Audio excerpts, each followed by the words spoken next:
Hello दोस्तों।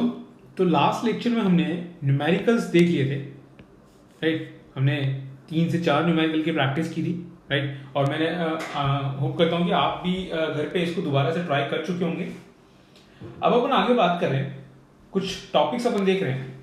एक topic है importance of universal law of gravitation, right. ये टॉपिक वैसे तो अपन यूनिवर्सल लॉ ऑफ ग्रेविटेशन के बाद में ही लेते हैं, बट मैं इसे लास्ट में ले रहा हूँ।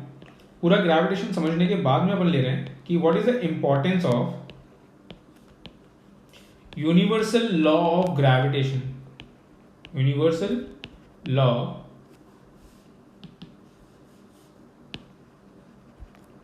Of gravitation, right. अब जो यूनिवर्सल लॉ ऑफ ग्रेविटेशन अपन ने पढ़ा था कि इस यूनिवर्स में जितनी भी बॉडीज हैं वो एक दूसरे को अट्रैक्ट करती हैं with a force which is proportional to the product of their masses and inversely proportional to the square of distance between them। ये हमने देखा था। नाउ इसकी इंपॉर्टेंस क्या है, इसकी वजह से हमें क्या क्या देखने को मिलता है, तो हम पॉइंट बाय पॉइंट यहाँ पर नोट डाउन करेंगे। जैसे मैं फर्स्ट की बात कर रहा हूँ यहाँ पे, तो फर्स्ट है कि जो सोलर सिस्टम एग्जिस्ट कर रहा है वो इस यूनिवर्सल लॉ ऑफ ग्रेविटेशन से अपन आराम से वेरीफाई कर पा रहे हैं, वो इसी की वजह से एग्जिस्ट कर रहा है। प्लैनेट्स जो हैं सन के अराउंड रिवॉल्व कर रहे हैं, राइट। हमें पता है कि सन के अराउंड जो है प्लैनेट्स जो हैं दे आर रिवॉल्विंग, राइट। तो यहाँ पर ये इसी का हम बोले तो इसके अराउंड मोशन कर रहे हैं। तो ये क्यों हो पा रहा है? Because of the gravitational force of sun. Planet जो है इस ऑर्बिट्स में एग्जिस्ट कर पा रहे हैं, तो जो एग्जिस्टेंस है it is because of universal law of gravitation. तो अपन यहाँ पे लिखेंगे existence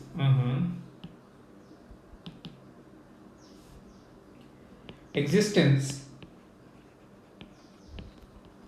of solar system, existence of solar system is because of universal law of gravitation। Second point की बात करते हैं अपन दोस्तों। तो यहाँ पे अगर अपन बात करते हैं जो एटमोस्फेयर है अर्थ का, वो भी क्यों है? It is because of the universal law of gravitation, क्योंकि एयर को हमने अर्थ में होल्ड कर रखा है। और एयर क्यों होल्ड है यहाँ पे, क्यों एग्जिस्ट कर रही है, वो बाहर क्यों नहीं चली जाती, एटमोस्फेयर को लीव क्यों नहीं कर देती? Because of universal law of gravitation, क्योंकि अर्थ उसको अट्रैक्ट करके रखा हुआ है। तो हम यहाँ पे बोलेंगे कि holding of atmosphere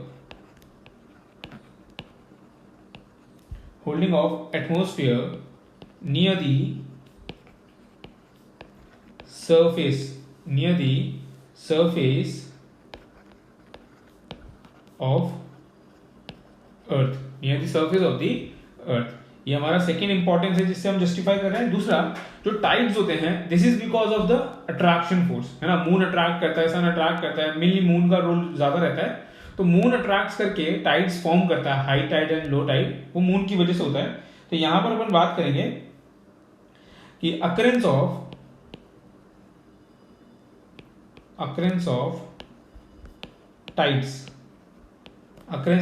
tides is because of universal law of gravitation, right. ये हमने बात किया। एंड देन इसके अलावा अगर अपन बात करें तो जो मून है वो भी हमारे अराउंड रिवॉल्व कर रहा है। तो मोशन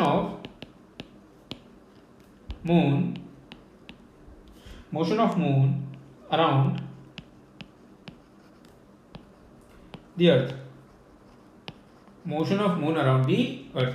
इसके अलावा भी हम बहुत सारे एग्जांपल्स यहाँ पे कोट कर सकते हैं, बट अभी अपन ने इतना ही रखा है। लाइक मैं एक और कोट कर देता हूँ।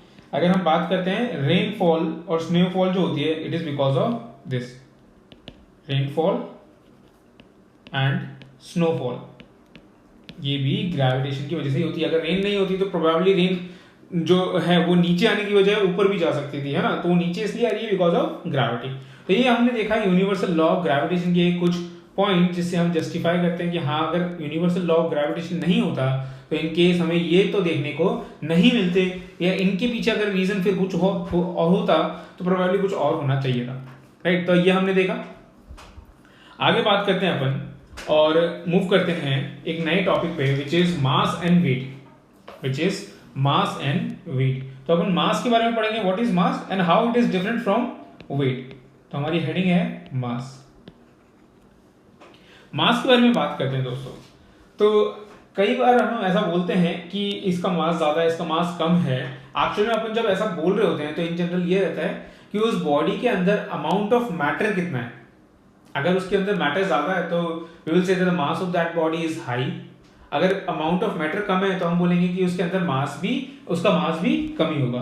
तो बेसिकली जब अपन ऐसा बोलते हैं ना तो उसका मतलब होता है amount of matter contain in a body. Like जैसे मैं यहाँ पर एक बॉक्स कंसीडर करता हूँ और ये मैंने बॉक्स यहाँ पे कंसीडर किया, राइट। इस तरह से मैंने बॉक्स यहाँ पे कंसीडर करा। तो इस बॉक्स के अंदर देखो मैं ये डॉट से जो दिखा रहा हूँ ना, it is the matter.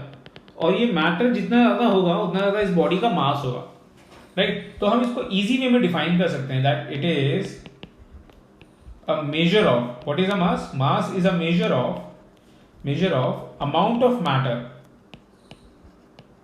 amount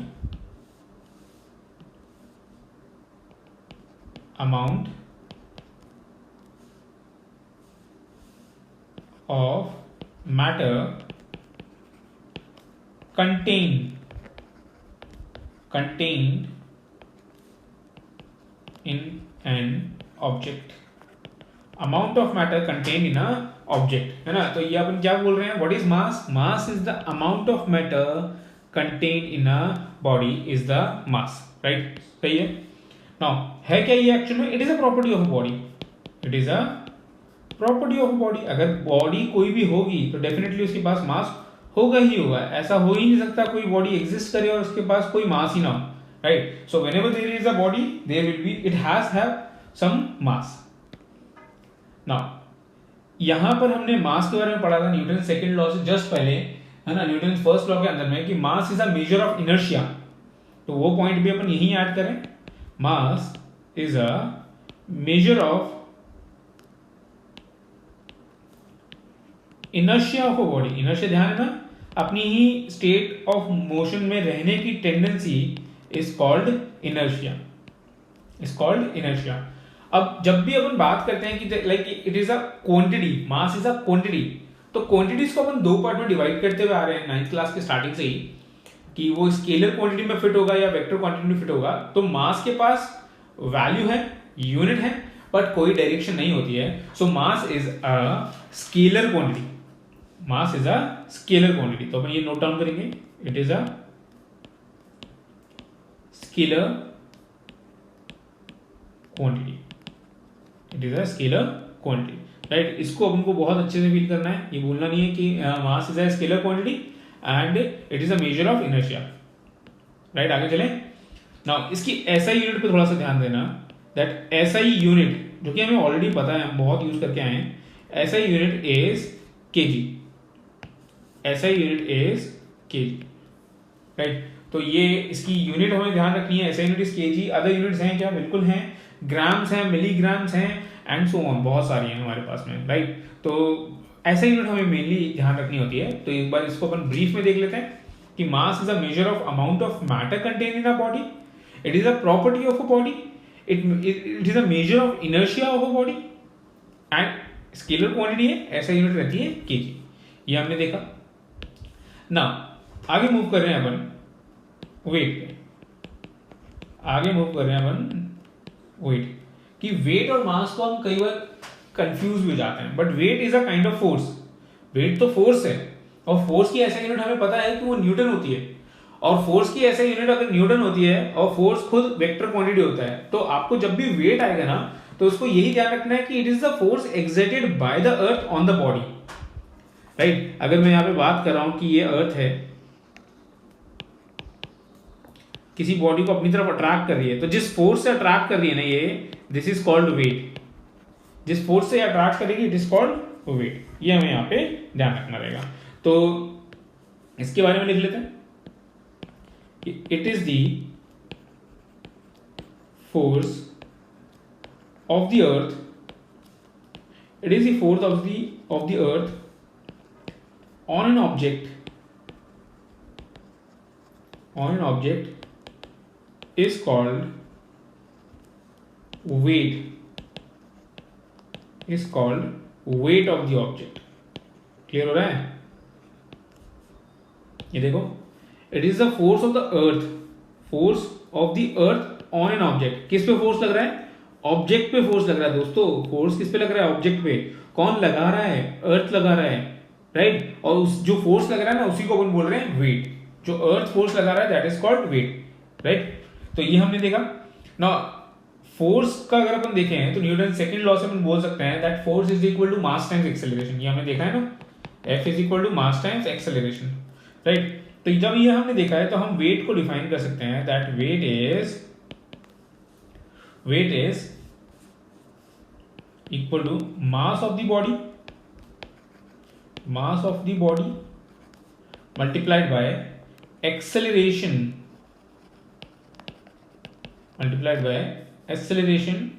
due to gravity।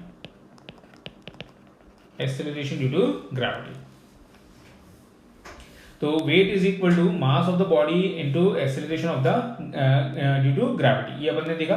तो सिंबॉलिक फॉर्म में अगर मैं लिखता हूं दोस्तों इसको, तो W जिसको हम वेट डिनोट करते हैं, जिससे हम W से हम वेट को डिनोट करते हैं, इट इज mg। तो W is equal to mg। ये हमारे पास वेट का फॉर्मूला हो जाएगा। तो क्या मैं ऐसा बोल सकता हूं that weight is depending upon the mass? Yes. तो वेट जो है वो मास पे डिपेंड कर रहा है। Weight is depending upon the mass. तो जितना ज्यादा मैटर होगा बॉडी का, उतना ज्यादा उसका मास होगा, उतना ज्यादा उसका वेट होगा। पक्का? चलें दें। हाँ, नेक्स्ट पॉइंट देखो यहाँ पे, ऐसा यूनिट की बात करते हैं। As the weight is a force exerted on it by the earth, so SI unit of force is Newton, so SI unit of weight is also Newton। तो यहां पर हमें ध्यान रखना है कि SI यूनिट क्या है इसकी? न्यूटन, जिसको हम कैपिटल N से डिनोट करने वाले हैं, जो कि हम करते हुए भी आए, राइट। तो यहां पे हमेशा जब भी फोर्स लगेगा, weight is a force acting vertically downward. जब भी फोर्स लगेगा हमेशा वर्टिकली डाउनवर्ड ही लगेगा। यानी किसी भी बॉडी पे वेट दिखाना है मुझे, तो मैं हमेशा नीचे की तरफ इस तरह से शो करके दिखाऊंगा, राइट। अभी मैं फ्री बॉडी डायग्राम बनाऊंगा तब आपको और अच्छे से बताऊंगा। इसका एक डायग्राम में और अच्छे से बताऊंगा। इसको पॉइंट को नोट करो। Weight is a force acting vertically downwards. Weight is a force acting vertically downwards, right. Suppose इस तरह से ये ब्लॉक रखा हुआ है अर्थ की सरफेस पे। ये अर्थ सरफेस है, अर्थ सरफेस, ये ब्लॉक है, राइट। तो इस पे अगर मुझे वेट दिखाना है तो वेट कैसा होगा? इस पॉइंट, इस पे सेंटर से डाउनवर्ड डायरेक्शन में, दिस इज द वेट। ये हमारा वेट एक्ट कर रहा है डाउनवर्ड डायरेक्शन में, चलेंगे। तो ये पॉइंट हमने देखा। नाउ अब वेट जो फोर्स है ना, it is a vector quantity. तो वेट भी वेक्टर क्वांटिटी ही है। इसके पास मैग्नीट्यूड भी होगा, यानी वैल्यू भी होगी, और डायरेक्शन भी होगी। डायरेक्शन में बता चुका हूं, इट इज वर्टिकली डाउनवर्ड्स, और मैग्नीट्यूड कितना होगा? mg के इक्वल। तो इस पॉइंट को मैं लिख रहा हूं यहां पे, देखो वेट, या इस तरह से लिखेंगे, it has both magnitude and direction. It has both magnitude and direction, और हम ऐसा बोल सकते हैं because it is a vector quantity. Weight is a vector quantity. Weight is a vector quantity. चले दो, weight is a vector quantity. ये हमने यहां पे देखा।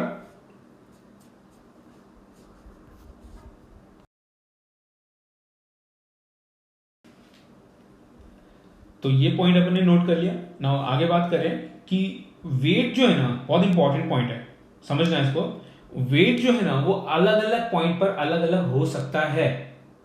Wait is different at different points. क्यों हो सकता है? जब मैंने अर्थ का आपको बताया था कि एक्सेलरेशन ड्यू टू ग्रेविटी जो है वो पोल्स पर अलग होती है, इक्वेटर पर अलग होती है, ऐसा मैंने बताया था ना। हाइट पे जाते हैं तो भी जी की वैल्यू डिक्रीज होती है, डेप्थ में जाते हैं तो भी जी की वैल्यू डिक्रीज होती है, और सेंटर पे तो जीरो ही हो जाती है। ये सारे पॉइंट्स मैंने बताए थे आपको, शॉर्ट में लिखवाए भी थे। तो जब मैंने ये पॉइंट्स बताए थे तो देखो वेट खुद उस पर डिपेंड कर रहा है। वेट खुद जी पे डिपेंड कर रहा है, और जब जी वेरी करेगा तो वेट भी वेरी करेगा, और सेंटर पे जीरो हो जाएगा वेट भी। तो ये पॉइंट हमें बहुत स्ट्रांगली फील करना है दैट वेट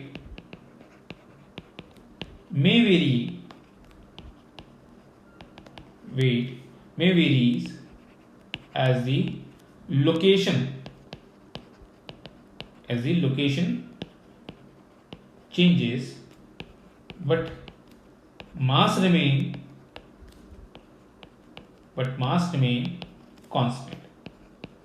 मास दोस्तों हमेशा कांस्टेंट रहेगा, कहीं पे भी प्लेस टू प्लेस वेरी नहीं करता है, but weight place to place vary कर सकता है, राइट? वो प्लेस टू प्लेस वेरी कर सकता है. तो ये जो पॉइंट अपन ने लिखा है ना, इसको आप as a super important point consider करके चल सकते हो, राइट? कि वेट जो है वो लोकेशन के साथ वेरी नहीं करेगा, बट मास वेट जो है वो लोकेशन के साथ वेरी करेगा, बट मास जो है वो लोकेशन के अकॉर्डिंग वेरी नहीं करता है, राइट? ये हमने देखा. नाउ इसमें बहुत ही कॉमन क्वेश्चन है कि एक डिफरेंस बिटवीन आ जाता है कि right a difference between mass and weight. Although ये सारी चीजें पढ़ चुके हैं कि आप खुद इसको लिख सकते हो, बट मैं यहाँ पर आपको खुद लिखवाना चाहूंगा उसको कि हम एक सेक्शन कर रहे हैं और वहां पर इस तरह से खुद पॉइंट्स वाइज लिखने वाले हैं. तो एक तरफ मैं मास कंसीडर कर रहा हूं, second side is weight, right? Now यहाँ पे कुछ पॉइंट्स अपन कंसीडर कर लेते हैं. जैसे कि मैं फर्स्ट पॉइंट की बात करता हूं. First point is what is mass. Mass को डिफाइन कर देते हैं. तो अभी अभी हमने देखा it is the quantity of matter in a body. Quantity of matter in a body is called मास. सारी चीजें देख रखी हैं, बस इसको मैं समअप कर रहा हूं ना. आप भी इसको इसी की तरह टेबल की तरह समअप कर लो. What is weight. वेट की बात करते हैं तो वेट हो जाता है is the force. Weight is the force. Weight is the force by which the earth attracts towards its center. Force है जिसकी वजह से अर्थ बॉडी को सेंटर की तरफ अट्रैक्ट करती है, खुद के सेंटर की तरफ अट्रैक्ट करती है. That force is called weight, right? ये हमने देखा. Now mass is a scalar quantity, है ना? तो mass is a scalar quantity. हमने सेकंड पॉइंट यहाँ पे नोट डाउन कर दिया कि mass is a scalar quantity. तो ऑब्वियसली यहाँ पे सेकंड पॉइंट हो जाएगा that weight is a vector quantity.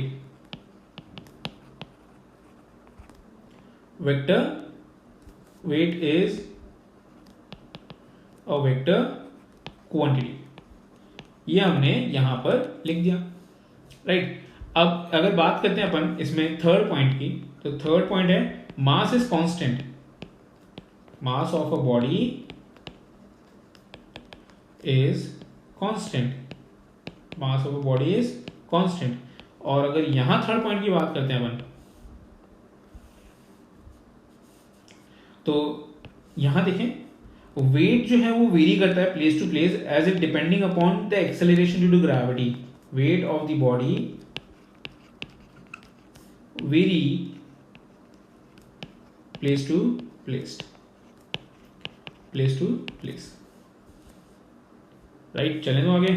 तो दो पॉइंट्स और हैं, वो भी ऐड ऑन कर लेते हैं अपन यहाँ पे. तो फोर्थ पॉइंट की बात कर रहा हूं मैं. मास can be determine by ordinary balance, है ना? इसको मेजर करने के लिए एक ऑर्डिनरी बैलेंस आता है सिंपल सा, उससे अपन इसको देख लेते हैं.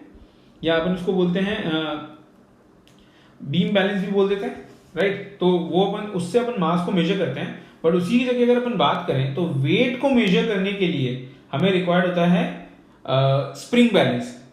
तो वेट को मेजर करने के लिए अपन स्प्रिंग बैलेंस यूज करते हैं, एंड मास को मेजर करने के लिए अपन ऑर्डिनरी बैलेंस बोल सकते हैं, वो मेजर करते हैं, राइट? तो ये अपन यहां पर देख रहे हैं. तो इस पॉइंट को लिख लेते हैं अपन.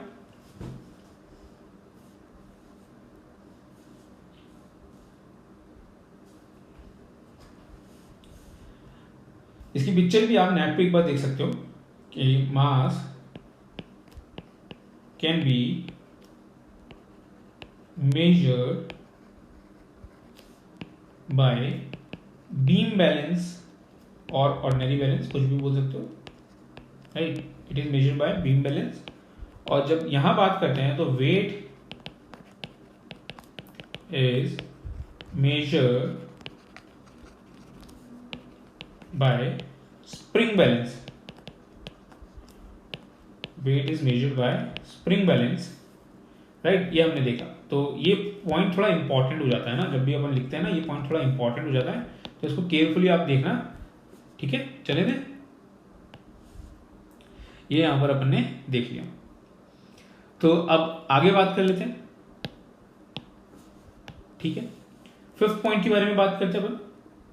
तो फिफ्थ पॉइंट के बारे में अगर अपन बात करते हैं दोस्तों, तो फिफ्थ पॉइंट इज, थोड़ा थिक हो गया ये,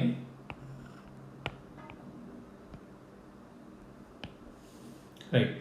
फिफ्थ पॉइंट देखें तो ऐसा यूनिट हो जाएगी हमारे पास में, ऐसा unit of mass, SI unit of mass is kilogram,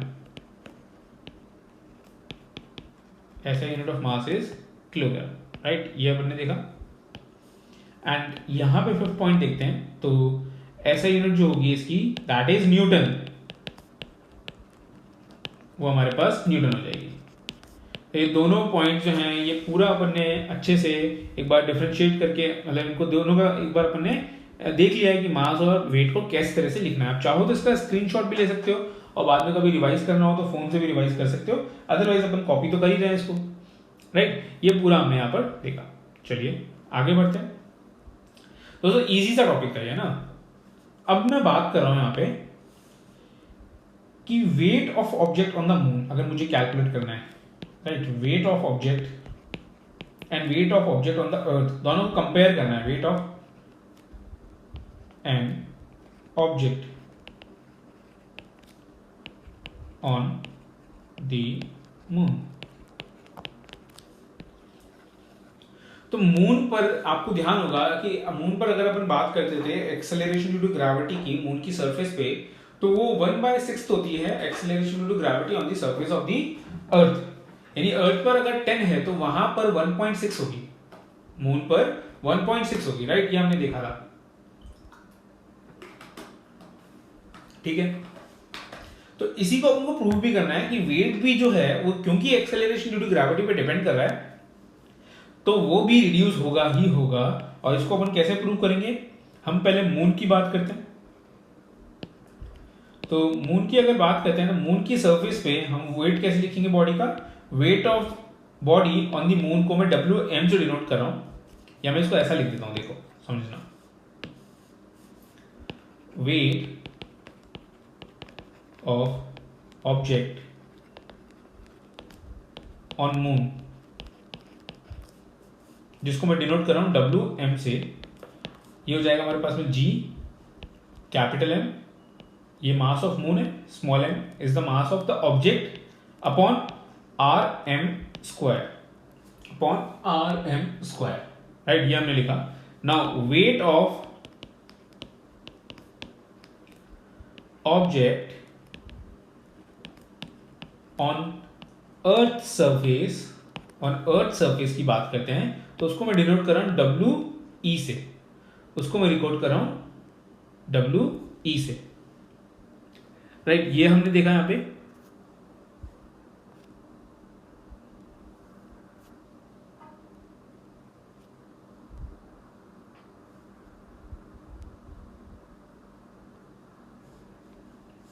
ठीक है, उसको अपन रिकॉर्ड करें WE से, और मैं इसको इस तरह से लिख सकता हूं, WE is equal to G capital M mass of earth, mass of object upon RE square, ये हमने यहां पर लिखा। दोस्तों ये दोनों इक्वेशन जो है, इक्वेशन 1 एंड इक्वेशन 2, इनको मैं डिवाइड करता हूं, तो मेरे पास आ जाएगा equation 2 divided by equation 1, so I have WE upon WM, इन दोनों को डिवाइड कर रहे हैं अपन, है ना। तो मेरे पास देखो क्या बन रहा है, ये हो जाएगा G capital ME small m upon RE square, यहां हो जाएगा G capital M of M RM square, right. क्या कैंसिल आउट हो रहा है, इसको थोड़ा देखो carefully, mass cancel out, G cancel out, और हमारे पास में फाइनली आ रहा है यहाँ पे इस तरह की इक्वेशन कुछ बन रही है, like ME mass of earth upon mass of moon, और ये हो जाएगा हमारे पास में RM upon RE square, RM upon RE का स्क्वायर। जब डेटा अपन यहाँ पे सब्स्टिट्यूट करेंगे, जो कि मैं नहीं कर रहा, डेटा अपन जब सब्स्टिट्यूट करेंगे तो it will be 1 by it will be 6, it will be 6। तो यहां से मैं देख सकता हूं weight of object on the earth is 6 times weight of object on the moon. या फिर मैं ऐसा भी बोल सकता हूं कि मून पर अगर मैं उसी वेट को मेजर करूंगा तो दैट विल बी 1/6। अगर मैं यहां पे मेजर कर रहा हूं वेट को तो वो 100 न्यूटन है, अर्थ में मेजर कर रहा हूं तो वो 100 न्यूटन है।